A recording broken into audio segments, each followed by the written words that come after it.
que le vienen maldiciones. Entonces, esas maldiciones no se pueden quitar a través de la ley.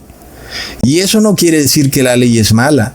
Lo que quiere decir, como ya lo hemos estudiado y lo estamos estudiando también en este video, que es que el que no guarda la ley está bajo maldición.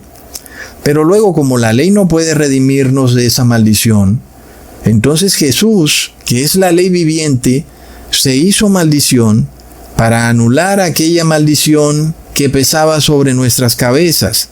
Leamos en el versículo 11. Y que por la ley ninguno se justifica para con Dios es evidente, porque el justo por la fe vivirá. Miremos que ahora todo tiene más sentido. De nuevo, no hay ningún mandamiento que te justifique delante de Dios, como para que tú digas, sí, Dios, yo pequé, pero ahora hice esto, entonces bórrame mis pecados. No existe tal cosa. Todo pecado queda escrito en el libro allá en el cielo. No hay nada que tú puedas hacer para borrar aquellos pecados que tú cometiste. Pues todas esas maldiciones que te has ganado por haber pecado en el pasado siguen ahí a tus espaldas. Pero luego, ¿qué nos dice la palabra? La única manera de quitarte esas maldiciones es arrepintiéndote a través de la sangre de Cristo. Entonces por eso se dice que el justo por la fe vivirá. Siendo el justo aquel que se ha arrepentido de violar la ley y que ahora la guarda, pero que tiene fe de que Jesús ha borrado esos pecados que cometió en el pasado. Esta es la fe a la que se refiere el apóstol, porque tú no puedes ver que en ese libro efectivamente tus pecados fueron borrados, pero tú tienes fe de que Jesús cumple su palabra, de que Él dijo que si te arrepentías, tus pecados son perdonados. No hay nada que te lo muestre verídicamente. Tienes que tener fe. Por eso se dice que el justo por la fe vivirá. Y es que si tú guardas la ley, pues la guardas porque tienes fe de que tus maldiciones pasadas han sido eliminadas. De otra manera, ¿para qué vas a guardar la ley si sabes que no hay nada que puedas hacer? Porque siempre tendrás esas maldiciones a tus espaldas. Pero Jesús vino a solucionar el problema. Él mismo asumió toda esa maldición que debía caerte a ti y le cayó fue a Él para que tú ahora pudieras guardar la ley por fe. Entonces, hermanos, de nuevo volvemos al mismo asunto del video pasado. Sin fe no hay milagros. Y es un milagro que tú ahora seas redimido de todos los errores que cometiste en el pasado, pero para eso tienes que tener fe. Por eso es que en las tribulaciones el cristiano sale vencedor, porque el cristiano guarda la ley y tiene fe. Pero luego, ¿qué pasa cuando al cristiano también le vienen tribulaciones? A pesar de que se ha arrepentido, y sin embargo aún le vienen tribulaciones, pues ya vemos que en las tribulaciones somos más que vencedores, porque la fe nos lleva a la victoria. Leamos en el versículo 12, y la ley no es de fe, sino que dice, el que hiciere estas cosas vivirá por ellas. De nuevo, la ley no es mala, ni la fe anula a la ley. Lo que nos dice el apóstol es algo que es obvio. La ley no es de fe, porque la ley y la fe son dos cosas distintas, como ya sabemos. La ley tiene que ver con los mandamientos de Dios, y aquel que los viola ha cometido pecado. Y la fe tiene que ver con la esperanza, o la certeza, o la convicción de recibir algo que no puedes ver en el momento, pero que tú crees que lo has recibido, aun y cuando no lo has recibido. Entonces, es obvio que ni la fe es de la ley, ni la ley es de la fe. Son dos cosas totalmente aparte. Y la fe no se impone sobre la ley, ni la ley se impone sobre la fe, porque son cosas aparte.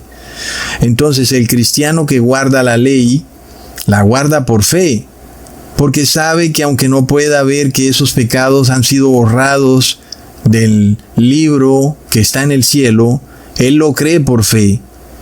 y entonces cree que Jesús lo perdonó y que ya puede guardar la ley tranquilamente, sabiendo que esos pecados pasados ya no traen maldiciones a su vida, porque Jesús tomó esas maldiciones y las clavó en el madero y anuló toda esa acta de decretos que estaba en contra tuya, porque tú violaste la ley. Eran esas maldiciones y desgracias que venían a alcanzarte. ¿Y qué pasa? Entonces, cuando nos vienen tribulaciones, como sabemos que vienen, ya vemos que saldremos de ellas vencedores. Y no como el evangelio de la prosperidad, como millonarios, no, sino vencedores en un carácter que nos lleva a la vida eterna. Leamos en Santiago capítulo 1, versículo 2 al 4. Hermanos míos, tened por sumo gozo cuando os halléis en diversas pruebas, sabiendo que la prueba de vuestra fe produce paciencia, mas tenga la paciencia su obra completa, para que seáis perfectos y cabales, sin que os falte cosa alguna. ¿Te has preguntado por qué necesitamos cultivar la paciencia para lograr la salvación eterna? Es un asunto bastante claro. La fe sin la paciencia es un deseo efímero. Tal vez un pensamiento fugaz que se te ocurrió, quieres algo, al día siguiente se te olvidó por completo qué era lo que querías. Pero eso no es fe. Entonces, la fe sin paciencia como que no existe. La fe te lleva a tener que esperar por un periodo de tiempo que puede ser largo, aquello que tú deseas, creyendo que lo vas a recibir. Y esa es la paciencia que tienes que cultivar, la paciencia de esperar aquello que deseas hasta obtenerlo. Por supuesto que sí es acorde a la voluntad de Dios, pero entonces la fe es esa certeza de lo que tú esperas, de que lo vas a recibir, pero ahora teniendo paciencia, esperando pacientemente hasta que lo recibas. Entonces, hermanos, por eso entendemos que la fe sin la paciencia como que no existe, porque la fe habla de esperar aquello que tú quieres, pero la paciencia habla de que eso que tú quieres puede demorar algún tiempo. Entonces se necesita paciencia para que la fe esté realmente fortalecida. Miremos que hay gente que dice que tiene paciencia, pero no tiene fe. Estas personas son como indecisas, vagas, personas que no se deciden y que son como un barco que se lo lleva el viento para un lado y para el otro. Miremos también que hay personas que tienen fe, pero no tienen paciencia. Entonces son personas que en determinado momento creen que Dios les va a cumplir, pero luego se les olvida aquello por lo que tenían fe, luego lo han dejado a un lado, luego han olvidado. Entonces tampoco hay fe ahí. La paciencia sin la fe no existe, hermanos.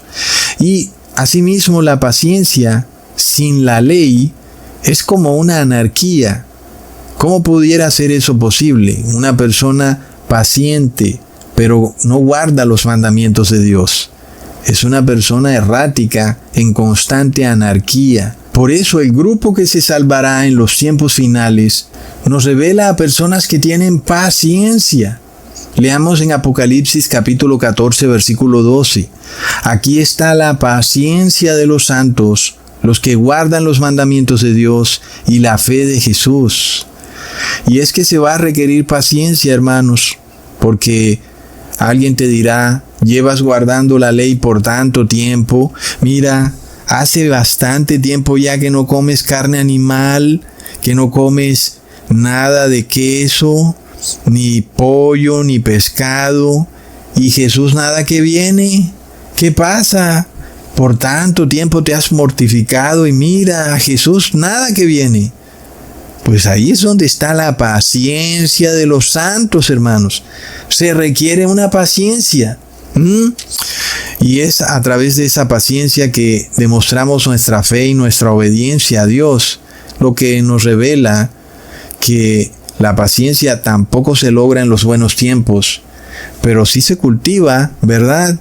La cultivamos en los buenos tiempos, pero se perfecciona en los malos tiempos. Es ahí donde más paciencia necesitamos cuando viene la crisis, cuando viene la tribulación y la angustia, pero ya sabemos que en los momentos que se avecinan podemos invocar a Dios y Él nos enviará a sus ángeles para que no tropecemos, hermanos. Pero otra cosa le viene al impío. ¿No es horrible todo lo que le está pasando al impío? Cómo se caen desde esos aviones porque se han despojado de la ley. Y de repente piensan que pueden vivir en anarquía. Y sobre todo son personas impacientes. Como Jesús se ha demorado, pues se han desesperado, no tienen paciencia. Sin embargo, los eventos finales están aquí. Cuando nosotros vimos cómo Elon Musk entró en el Departamento del Tesoro y vimos esas manifestaciones que se han producido a raíz de eso, cuando pudimos ver en la multitud que alguien tenía una pancarta que en inglés decía coup, que en español significa revolución o golpe de Estado. De locos, hermanos, nada de eso es casualidad. Y sabemos que en una nación en donde se empiezan a derrumbar las leyes, como es lo que estamos viendo en Estados Unidos, el ejemplo que está dando el gobierno es que no respeta la Constitución. Pues, ¿qué es el ejemplo que está recibiendo el pueblo? Que no guarde la ley, es decir, que viene anarquía.